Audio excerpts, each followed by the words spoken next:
like a Hellcat.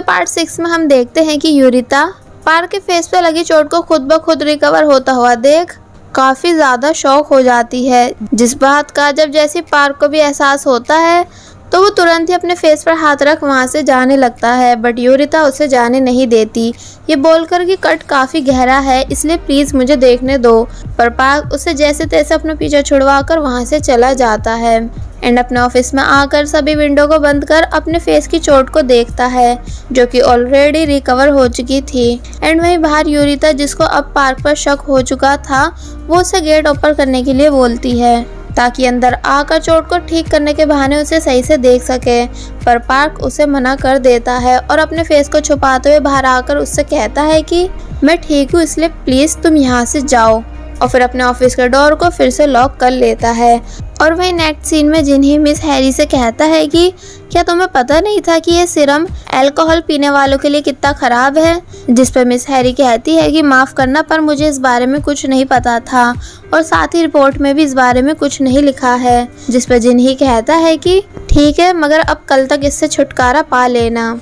और वहीं दूसरी तरफ घर आने के बाद पार्क हाइन को सारी बात बताता है, जिसे सुन हाइन हैरान होकर कहता है कि ग्रीन टैबलेट खाने के बाद भी तुम खुद पर कंट्रोल नहीं कर पाए, भला ऐसा कैसे हो सकता है। और फिर पार्क से पूछता है कि वैसे तुम्हारे साथ ये प्रॉब्लम कब से शुरू हुई, जिस पर पार्क बताता है कि तब से जब उन वैम्पायर्स ने मेरे नेक पर इंजेक्शन मारा था, और कहता है कि अगर हम उस ड्रग्स यानी ग्रीन टैबलेट्स की पावर को और बढ़ा दें तो क्या तब मैं अपनी बॉडी पर कंट्रोल कर पाऊंगा। जिस पर हाई इनका रॉबर्ट पार्क को बताता है कि अगर आप ग्रीन टैबलेट की पावर्स को बढ़ाते हो तो फिर आपकी मॉम की रिसर्च के हिसाब से आप डिप्रेशन में भी जा सकते हो और साथ ही इससे आपका स्टैमिना और मेटाबॉलिज्म भी कम हो सकता है। तो ये सुन फिर ये दोनों टैबलेट्स की पावर को बढ़ाने के प्लान को कैंसिल कर देते हैं कि तभी पार्क बताता है कि एक प्रॉब्लम और है, और वो ये कि शायद यूरिता ने मेरे फेस पर लगी चोट को रिकवर होते हुए देख लिया था, पर मैं इस बात को लेकर कंफर्म नहीं हूँ। जिसे सुन हाई इनको इस बात की चिंता होने लग जाती है। नेक्स्ट सीन में हमें एक लेडी को दिखाया जाता है जो कि अकेले बैठी हुई गाना गा रही थी कि तभी पार्क पीछे से आकर उस लेडी के ऊपर अटैक करने ही वाला था कि तभी उसकी आंख खुल जाती है, मतलब कि ये सब पार्क का सिर्फ एक सपना था। नेक्स्ट डे पार्क जब रेडी होकर हॉस्पिटल जा ही रहा था कि तभी हाई इन उसके फेस पर लगी बैंडेज को हटा कहता है कि क्या तुम ऐसे हॉस्पिटल जाओगे। जिस पर पार्क बोलता है कि हाँ क्यों, क्या हुआ। जिस पर हाई इन उसे बताता है कि शायद तुम भूल रहे हो कि यूरिता ने तुम्हारी चोट को रिकवर होते हुए देख लिया था, इसलिए फिर वो पार्क को उसके पीछे आने के लिए कहता है। और वहीं दूसरी तरफ यूरिता हॉस्पिटल में बैठकर अपनी फ्रेंड से बातें कर रही थी, जहाँ वो अपनी फ्रेंड से कहती है कि मैं ना खुद अपनी आंखों से पार्क की फेस की चोट को रिकवर होते हुए देखा, भला ऐसा कैसे हो सकता है, मुझे कुछ समझ नहीं आ रहा, कहीं पार्क कोई एलियन तो नहीं। जिस पर उसकी फ्रेंड उसे कहती है कि तुम पागल हो गई हो डॉक्टर पार्क के बारे में सोच सोच के, इसलिए तुम्हारा माइंड खुद ये सब बातें बना रहा है। जिस पर यूरिता चिढ़कर कहती है कि ठीक है मैं तुम्हें अभी प्रूफ दिखाती हूँ, तभी तुम्हें मेरी बातों पे यकीन आएगा। और फिर यूरिता पार्क के पास आकर उसके फेस पे लगी बैंडेज को हटाने के लिए कहती है, जिसको हटाने से जब जैसे पार्क मना करता है तो वो बहुत चालाकी से पार्क को डिस्ट्रैक्ट कर खुद से उसके फेस पर लगी बैंडेज को हटा देती है। पर तभी वो काफ़ी ज़्यादा हैरान हो जाती है क्योंकि पार्क के फेस पर ऑलरेडी स्ट्रेचेस लगे हुए थे। एंड पार्क यूरिता की इस हरकत पर उसके ऊपर बहुत ज़ोर से चिल्ला कहता है कि आखिर तुम करना क्या चाह रही हो, मैं तुम्हारी इन हरकतों की मैनेजमेंट हेड से रिपोर्ट करूंगा। जिसे सुन यूरिता की फ्रेंड पार्क को यूरिता की तरफ से सॉरी बोलते हुए उसको उसकी बैंडेज वापस देने लग जाती है, पर पार्क कहता है कि कोई ज़रूरत नहीं, बस तुम दोनों मुझसे दूर रहो, और फिर वहां से चला जाता है। जिसके जाने के बाद यूरिता सीरियस होकर कहती है कि पर आखिर ऐसा हुआ कैसे। जिसे सुन यूरिता की फ्रेंड उसे मारने लग जाती है और कहती है कि सिर्फ तुम्हारी वजह से आज मेरी डॉक्टर पार्क के सामने इतनी ज़्यादा इंसल्ट हो गई, अब पता नहीं वो मुझसे कभी बात करेंगे भी कि नहीं। और वहीं पार्क इन दोनों को डांटने के बाद वहां से हंसते हुए जा रहा था क्योंकि इन फेक स्टेचेस के निशान हाई इन ने पार्क के फेस पर बनाए थे ताकि वो खुद को यूरिता के इल्ज़ामों से प्रोटेक्ट कर सके, और ऐसा हुआ भी। देन नेक्स्ट सीन में हम देखते हैं कि पार्क डॉक्टर जुंग के पास आकर उनसे पूछता है कि क्या आपको उस इन्फेक्शन के बारे में कुछ पता चला, जिस पर डॉक्टर जुंग बताते हैं कि उस पेशेंट को कोई एक्सपेरिमेंट ड्रग दिया गया है और शायद वार्ड 21 के पेशेंट के साथ कुछ तो गड़बड़ है, क्योंकि उन सभी पेशेंट्स के ब्लड सैंपल्स लिए तो जाते हैं पर उन्हें मेडिकल लैब में ना ले जाते हुए बल्कि ड्रग डेवलपमेंट टीम के पास ले जाया जाता है, जिसे सुन पार्क हैरान हो जाता है। तो डॉक्टर जुंग पार्क से कहते हैं कि अगर तुम मेरा साथ दो तो हम मिलकर इसके बारे में पता लगा सकते हैं। बट अब क्योंकि पार्क ब्लड को देखते ही अपना कंट्रोल खोने लगा है, इसलिए वह इस काम में डॉक्टर जुंग का साथ देने से साफ मना कर देता है और कहता है कि मैं तो सिर्फ उस इन्फेक्शन के बारे में जानना चाहता था, और फिर वहां से चला जाता है। और वहीं दूसरी तरफ जिन्ही डॉक्टर वू के पास जाकर उन्हें वार्ड 21 की जिम्मेदारी सौंपता है, ये कहकर आगे आपको ही मेरी जगह हॉस्पिटल का डायरेक्टर बनना है, जिसे सुन डॉक्टर वो बहुत ही ज़्यादा खुश हो जाते हैं और फिर लालच में आकर चाहकर भी जिन्ही को मना नहीं कर पाते। और वहीं दूसरी तरफ पार्क जब वेंडिंग मशीन से जूस की बोतल बाय कर रहा था, पर जूस की बोतल बाहर नहीं आने की वजह से पार्क को बहुत ही ज़्यादा गुस्सा आने लग जाता है। तो फिर वो फिर से आउट ऑफ कंट्रोल होकर गुस्से में लगातार वेंडिंग मशीन पे पंचेस मारने लग जाता है, जिस वजह से वेंडिंग मशीन खराब हो जाती है। तो फिर गुस्सा शांत होने पर पार्क वहां से चला जाता है, बट उसको ये सब करते हुए मिंगा ने देख लिया था, जो कि ये सब देखने के बाद पार्क की चिंता करने लग जाती है। वेल नेक्स्ट सीन में हम देखते हैं कि जब यूरिता एक दूसरे डॉक्टर से बातें करते हुए वार्ड 21 की तरफ आ ही रही थी कि तभी वो देखती है कि सिक्योरिटी गार्ड्स उस अल्कोहल वाले पेशेंट को हॉस्पिटल से निकाल रहे हैं, जिसे देख यूरिता उन गार्ड्स को ऐसा करने से साफ मना करती है और कहती है कि अभी इस पेशेंट को ट्रीटमेंट की ज़रूरत है, इसलिए आप सभी ऐसा नहीं कर सकते। कि तभी डॉक्टर वो वहाँ आकर यूरिता को साइड में ले जाकर उससे कहते हैं कि ये चेयरमैन और डायरेक्टर जिन्ही का ऑर्डर है, एंड अगर हमने इस पेशेंट को यहाँ रहने दिया तो ये हमारा और हॉस्पिटल का बहुत नुकसान भी कर सकता है। तो फिर डॉक्टर वो के काफ़ी ज़्यादा समझाने पर मजबूरन यूरिता को डॉक्टर वो की बात माननी पड़ती है, पर उसे उस पेशेंट को वहाँ से ले जाते हुए देख काफ़ी अफसोस हो रहा था, इसलिए वो वापस अपने घर आने के बाद भी इसी बारे में सोचकर परेशान हो रही थी। कि तभी उससे मिलने मैनेजमेंट हेड आती हैं, जिनके आने से यूरिता को थोड़ा अच्छा फील होने लग जाता है। और वहीं दूसरी तरफ वो पेशेंट जिसे हॉस्पिटल से निकाला गया था वो आराम से बैठकर ड्रिंक कर रहा था। कि तभी हमें वहाँ जिन्ही के वैम्पायर सर्वेंट को दिखाया जाता है, जिसका नाम है जी ह्यून, जो कि उस पेशेंट का गला भींचने के बाद उसको ट्रक के आगे फेंक देता है, जिससे उस पेशेंट की बहुत बुरी तरह मौत हो जाती है। और वहीं दूसरी तरफ हाई इन पार्क को बताता है कि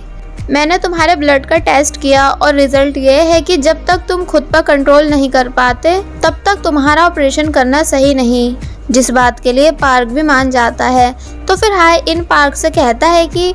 वैसे जिस काम की वजह से हम कोरिया आए थे, मतलब कि पेंटिंग के पीछे वाले डॉक्यूमेंट्स की वजह से, वो तो हमें मिले नहीं, इसलिए क्यों ना अब हम यहाँ से वापस कोचेनिया चलें ताकि फिर हम प्रोजेक्ट VTLC को भी स्टार्ट कर पाएँ, जिसे सुन पार्क कुछ सोचने लगता है। वेल नेक्स्ट डे हम देखते हैं कि सभी डॉक्टर्स की मीटिंग चल रही थी, जहां ये डिसाइड किया जा रहा था कि अब नेक्स्ट सर्जरी किसे करनी दी जाए। जहां यूरिता नोटिस करती है कि पार्क के हाथ कांप रहे हैं, पर फिलहाल वो पार्क से इस बारे में कुछ नहीं पूछती। वेल जब डॉक्टर वो पार्क से सर्जरी करने को कहते हैं तो वो उनसे ये बोलकर मना कर देता है कि मुझे जेजू आइसलैंड का सेमिनार अटेंड करना है, इसलिए मैं ये सर्जरी नहीं कर पाऊंगा। तो फिर डॉक्टर वो यूरिता से सर्जरी को करने के लिए कहते हैं, बट यूरिता भी किसी वजह से इस सर्जरी को भी करने से मना कर देती है। पर जिन्ही डॉक्टर वो से कहता है कि क्यों ना इस बार सर्जरी आप करो, जिसके लिए डॉक्टर वो हिचकिचाते हुए मान जाते हैं। वेल मीटिंग ओवर होने के बाद जब यूरिता पार्क से उसके हाथ के कांपने का रीज़न पूछती है,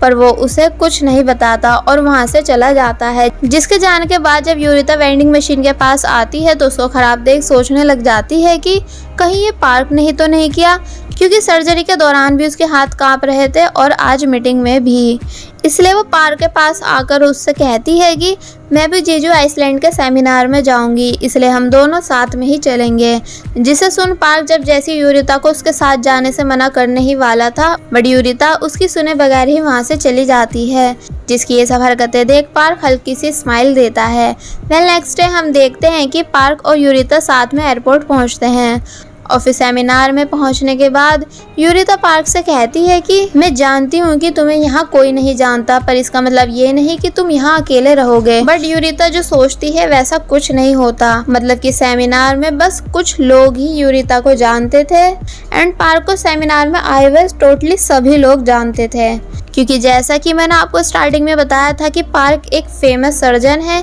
इसलिए वहाँ सभी लोग उसे एक सेलिब्रिटी की तरह ट्रीट करने लग जाते हैं। जिन सबको ऐसा करता देख यूरिता ऑब्वियसली जेलस फील करती है। एंड देन स्टार्ट होता है सेमिनार, जहां पार्क लोगों को बहुत अच्छे से एपलबी सर्जरी के बारे में समझाता है। मतलब कि सर्जरीज को लेके पार्क का एक्सपीरियंस इतना ग्रेट होता है कि उसकी स्पीच सुन सभी लोग पार्क से और भी ज़्यादा इम्प्रेस हो जाते हैं और उसको और भी ज़्यादा अच्छे से ट्रीट करने लगते हैं, जिसकी पॉपुलैरिटी देख यूरिता बस जेलस फील करती जाती है। और वहीं नेक्स्ट सीन में जिन्हें एक बच्ची की फ़ोटो देख रहा था, जिसे देखते हुए वो अपना पास्ट याद करने लग जाता है। जिसके बाद हमें यहाँ एक फ्लैशबैक दिखाया जाता है, जहाँ हम एक छोटी बच्ची को देखते हैं जिसे कैंसर था और वो जिन्ही के साथ बहुत अच्छे से टाइम स्पेंड किया करती थी। मतलब कि वो जिन्ही के साथ खेला करती थी एंड जिन्ही भी उस बच्ची को काफ़ी ज़्यादा पसंद करता था। कि तभी नेक्स्ट डे हम देखते हैं कि उस बच्ची ने सुसाइड कर ली, क्योंकि वो बच्ची अडॉप्टेड थी,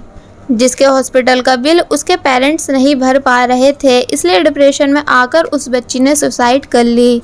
जिसे देख जिन्हें काफ़ी ज़्यादा रोता भी है और फिर प्रेजेंट में वो यह पूरा इंसिडेंट याद करते हुए यहाँ काफ़ी ज़्यादा इमोशनल भी हो जाता है। आगे बढ़ने से पहले मेरी आप सभी से रिक्वेस्ट है कि अगर आप सभी ने अभी तक हमारे इस सेकंड चैनल यानी बेबी एक्सप्लेन 2 को सब्सक्राइब नहीं किया है, तो आप सभी प्लीज़ पहले हमारे इस सेकंड चैनल को भी सब्सक्राइब कर दीजिए, ताकि किसी भी पार्ट की वीडियो आप मिस नहीं कर पाएँ। और साथ ही अगर वीडियो अच्छी लग रही है तो लाइक एंड कमेंट भी कर दीजिएगा। नेक्स्ट हम देखते हैं कि पार्क कहीं जा रहा था, जिसे जाता हुआ देख यूरिता उससे पूछती है कि पर कहाँ, तो वो उसे बताता है कि डॉल्फिन्स का शो देखने, क्योंकि मुझे डॉल्फिन्स काफ़ी ज़्यादा पसंद है। तो ये सुन यूरिता बोलती है कि हाँ मैं भी कहीं बाहर ब्रेकफास्ट करने जा रही हूँ, तुम डॉल्फिन्स के साथ अपनी डीप कन्वर्सेशन एंजॉय करना। और फिर वहाँ से चली जाती है। बट हम देखते हैं कि यूरिता ने पार्क से झूठ बोला। मतलब कि वो कहीं बाहर रेस्टोरेंट में नहीं बल्कि उसी फॉरेस्ट में जाती है जहाँ बचपन में कुछ भेड़ियों ने उसके ऊपर अटैक किया था। मतलब कि यूरिता वही लड़की है जिसको हम ड्रामे की स्टार्टिंग यानी पार्ट 1 में देख चुके हैं। कि तभी यूरिता नोटिस करती है कि जैसे कोई उसका पीछा कर रहा हो, और वो और कोई नहीं बल्कि पार्क ही था, जिसे देख वो काफ़ी ज़्यादा डर जाती है। मतलब कि पार्क ने भी यूरिता से झूठ बोला कि वो डॉल्फिन्स का शो देखने जा रहा है, बल्कि उसे भी खुद इसी फॉरेस्ट में आना था जहाँ उसका सारा बचपन बीता। देन यूरिता उससे बोलती है कि क्या तुम मेरा पीछा कर रहे हो, जिस पर वो कहता है कि नहीं तो भला मैं तुम्हारा पीछा क्यों करूँगा। तो वो कहती है कि तो फिर क्या अब डॉल्फिन्स का शो जंगल में होने लगा है। जिसे सुन पार्क चुप हो जाता है और बोलता है कि तुम भी तो रेस्टोरेंट जाने वाली थी, तो फिर यहाँ क्या कर रही हो। तो ये सुन यूरिता चुप हो जाती है। देन ये दोनों साथ में चलने लगते हैं, जहाँ जब पार्क यूरिता से उसके फॉरेस्ट आने का रियल रीज़न पूछता है, तो वो उसे बताती है कि जब मैं छोटी थी और इस जंगल में खो गई थी, तो तब एक लड़के ने मेरी जान बचाई थी कुछ भेड़ियों से फाइटिंग करके। जिसे सुन पार्क काफ़ी ज़्यादा हैरान हो जाता है, क्योंकि वो लड़का और कोई नहीं बल्कि पार्क ही था, जिसने यूरिता को उन भेड़ियों से बचाया था। इसलिए ये सब बात जानने के बाद पार्क स्माइल करने लग जाता है, क्योंकि उसने कभी नहीं सोचा था कि वो उस लड़की यानी यूरिता से फिर कभी मिल पाएगा। पर वो यूरिता को इस बारे में फ़िलहाल कुछ नहीं बताता। नेक्स्ट सीन में हम देखते हैं कि सभी डॉक्टर्स एक बार में बैठकर साथ में ड्रिंक कर रहे थे, जहां पार्क बस ड्रिंक पीने की एक्टिंग कर रहा था बट ड्रिंक नहीं करता। कि तभी एक डॉक्टर इन सभी से साथ में गेम खेलने के लिए बोलता है, जो कि ये सभी हर बार खेलते हैं, जिसको खेलने के लिए बाकी सब तो मान जाते हैं बट पार्क नहीं। और वो वहाँ से जाने लगता है, पर यूरिता उसे जाने नहीं देती और उसका हाथ पकड़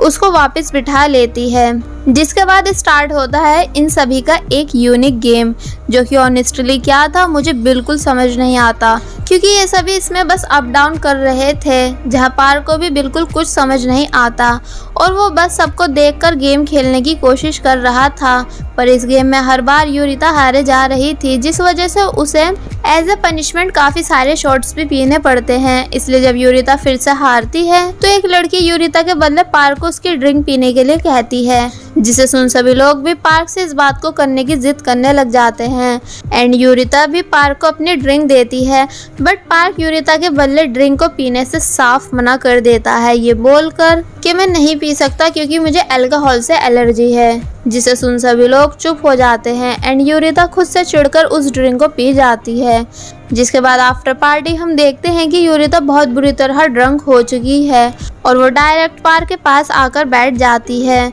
बट पार्क उससे थोड़ा दूर होकर बैठता है। देन यूरिता पार्क से कहती है कि क्या तुम एक शॉट तक नहीं पी सकते थे मेरे लिए? पता भी है तुम्हारी वजह से मुझे कितनी इंसल्ट फील हुई, जैसे किसी घमंडी लड़के ने मुझे रिजेक्ट कर दिया हो। जिस पर पार्क कहता है कि इसमें मेरी कोई गलती नहीं। तो फिर यहाँ यूरिता पार्क से बोलने लग जाती है कि अगर वही फॉरेस्ट वाला लड़का यहाँ होता जिसने मेरी जान बचाई थी तो वो पक्का मेरे बदले के सभी शॉट्स पी जाता, क्योंकि जब वो मुझे ना जानते हुए भी मेरी जान बचा सकता है तो सोचो अगर वो मुझे जानता होता तो फिर मेरे लिए क्या क्या करता। जिसे सुन पार्क यूरिता को देखने लगता है और फिर यूरिता अपने फेस पर हाथ रख कहती है कि जरूर मैं बहुत ज्यादा सुंदर हूँ, तभी उस लड़के ने मेरी मदद की। जिसे सुन पार्क हंसने लगता है, जिसको हंसता हुआ देख यूरिता कहती है कि तुम हंस क्यों रहे हो, क्या मैं तुम्हें पागल दिख रही हूँ? जिस पर पार्क कहता है कि नहीं तो, पर तुम्हारी बातों से ऐसा लगता है कि तुम वापस उसी समय में जाना चाहती हो जब तुम्हारी उस लड़के से मुलाकात हुई थी। तो इस पर यूरिता बोलती है कि हाँ, और फिर अपने हेड को पार्क के शोल्डर पर रख चिल्ला के कहने लग जाती है कि हाँ, मुझे उस लड़के से अपनी लाइफ में एक बार फिर मिलना है। जिन बातों को सुन पार्क फिर से स्माइल करने लगता है और फिर जब नशे की हालत में यूरिता से चला नहीं जाता तो पार्क उसे अपनी बैग पे कैरी करके ले जाने लगता है, जहाँ यूरिता कहती है कि मुझे ऐसा फील हो रहा है जैसे मैं इस टाइम किसी बर्फ की पहाड़ी पर हूँ। जिस पर पार्क उससे चुप रहने को बोलता है, मगर वो चुप नहीं होती और बताती है कि उस दिन मैंने डायरेक्टर जिन्ही से तुम्हारी साइड से इसलिए सॉरी कहा क्योंकि मैं तुम्हारे लिए सॉरी फील कर रही थी, क्योंकि तुम उस रात अपनी मॉम को बहुत ज़्यादा याद कर रहे थे, जैसे मैं हमेशा अपनी मॉम को करती हूँ, क्योंकि वो भी अब इस दुनिया में नहीं, इसलिए मैं तुम्हारे दर्द को अच्छे से समझ भी सकती हूँ। जिसे सुन पार्क कुछ नहीं कहता और फिर यूरिता को उसके रूम में लाकर उसके बेड पे लिटा देता है एंड उसके पास बैठकर बचपन वाली यूरिता को याद करने लगता है। जिसके बाद जब पार्क यूरिता के फोरहेड को टच करने ही वाला था, पर तभी वो कुछ सोचने के बाद वहां से चला जाता है। एंड वहीं दूसरी तरफ हमें जिन्ही के वैम्पायर सर्वेंट्स को दिखाया जाता है, जिसमें से 2 वो हैं जिन्होंने पार्क पर अभी रिसेंटली हमला किया था एंड 2 वो जो कि पार्क के पेरेंट्स को मार चुके हैं। वेल, इनमें से जियो ह्यून नाम का वैम्पायर उन दोनों वैम्पायर से कहता है कि बॉस जिन्ही ने ऑर्डर दिया है कि तुम दोनों जो चाहो पार्क के साथ वो कर सकते हो। जिसे सुन वो बोलते हैं कि मतलब अब हम उसे मार सकते हैं? जिस पर वो कहता है कि हाँ। और वहीं दूसरी तरफ यूरिता जो कि अपने रूम में सो रही थी कि तभी इमरजेंसी अलार्म बज जाने की वजह से उसकी आंख खुल जाती है। वेल, ये सब एक ड्रंक आदमी ने किया था, जिसे देख सभी लोग हंसते हैं कि तभी यूरिता नोटिस करती है कि पार्क के फेस पर अब चोट का निशान नहीं, जिसे देख वो काफी ज्यादा हैरान हो जाती है एंड पार्क यूरिता को देख उससे पूछता है कि क्या तुम ठीक हो, और फिर अपने रूम में चला जाता है कि तभी अंदर आकर वो देखता है कि उसकी बैंडेज टेबल पे ही रखी रह गई थी, जिसे देख वो भी काफ़ी ज़्यादा हैरान हो जाता है और सोचता है कि अब शायद यूरिता को सब पता चल जाएगा। और वह यूरिता भी ये बात जानकर काफ़ी ज़्यादा कंफ्यूज हो रही थी कि अगर पार्क ठीक था तो उसने हम सबसे झूठ क्यों बोला, और साथ ही उसके फेस पर लगी चोट इतनी जल्दी ठीक हो कैसे सकती है। और फिर वो यहाँ काफ़ी कुछ सोचने लगती है। वेल, नेक्स्ट डे हम देखते हैं कि यूरिता वापस घर जाने के लिए होटल के बाहर खड़ी हुई थी, जिसके पास पार्क अपना वही बैंडेज लगाकर आता है और उससे पूछता है कि क्या कल रात तुम ठीक से सो पाई। जिस पर यूरिता हिचकिचाते हुए बोलती है कि हाँ, और तुम? तो वो कहता है कि हाँ, मैं भी। कि तभी पार्क के पास एक अननोन मैसेज आता है जिस पर लिखा हुआ होता है कि अगर तुम जानना चाहते हो कि तुम्हारी मॉम को किसने मारा तो इस एड्रेस पे आ जाओ और साथ ही मरने के लिए रेडी भी रहना। जिसे रीड कर पार्क कुछ सोचने लग जाता है और फिर जल्दी से कोरिया पहुंचने के बाद वैम्पायर्स के बताए हुए एड्रेस पे पहुंच जाता है, जहां वो देखता है कि वहां कोई भी नहीं है। कि तभी अचानक पार्क के आसपास बहुत सारा ब्लड आके गिरने लग जाता है, जिस वजह से पार्क फिर से आउट ऑफ कंट्रोल होने लग जाता है एंड नीचे गिर के अपने वैम्पायर फॉर्म में भी आने लगता है। कि तभी वो दोनों वैम्पायर्स पार्क के पास आकर उसको मारने के बाद जैसे उसके ऊपर किसी शार्प वेपन से हमला करने ही वाले थे कि तभी एक दूसरा अननोन वैम्पायर वहां आकर पार्क को प्रोटेक्ट करता है और फिर वो उन दोनों वैम्पायर्स को जान से मार देता है। इसका मतलब कि ये अननोन वैम्पायर बहुत ही ज़्यादा पावरफुल है। कि तभी पार्क थोड़ा बहुत होश में आने के बाद उस अननोन वैम्पायर पे हमला करने की कोशिश करता है, बट वो वैम्पायर पार्क का गला पकड़ उसको अपना फेस दिखाने लगता है, जिसे देख हमें यहाँ ये पता चलता है कि ये अननोन वैम्पायर और कोई नहीं बल्कि जिन ही है। जिसे देख पार्क बहुत ही ज़्यादा हैरान हो जाता है और बस फिर इसी के साथ पार्ट 6 यहीं पर एंड हो जाता है।